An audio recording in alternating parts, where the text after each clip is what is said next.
Hello, আসসালামু আলাইকুম। আশা করি সবাই ভালো আছো। চলো আজকে তোমাদেরকে কুন্দন বিটস আর ফেব্রিক দিয়ে একজোড়া ইয়াররিং তৈরি করে দেখাই। সেদিন পিন্টারেস্ট ঘুরতে ঘুরতে একটা ছবি দেখে ভীষণ পছন্দ হয়েছিল, কুন্দন বিটস দিয়ে বানানো পদ্ম। ছবিটা দেখে আমার এত ভালো লাগলো, তাই ভাবছিলাম হ্যান্ডমেড জুয়েলারিগুলোর উপর যদি এভাবে কুন্দন বিটস দিয়ে কিছু করা যায়।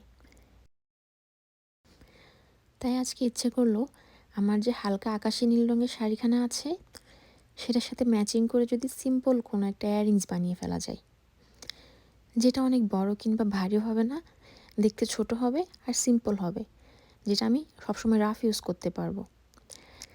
যেই ভাবা সেই কাজ, প্রয়োজনীয় সব জিনিসপত্র আর কুন্দন বিটস নিয়ে বসে গেলাম, দেখি এটার আউটকাম কি আসে।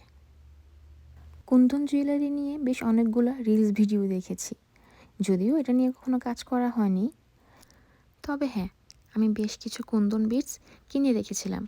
নিজের শখের ক্রাফটিংয়ের জিনিসপত্র কালেকশনে রাখতে কার না ভালো লাগে বলো। আমার ইয়াররিংস বানানো প্রায় শেষের দিকে।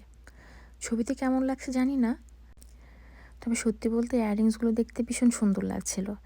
কানে পরার পরে আমার এত ভালো লাগছিল, খুবই সিম্পল কিন্তু দেখতে ভীষণ মানানসই, এই জন্যই বোধহয় আরও বেশি ভালো লাগছিল।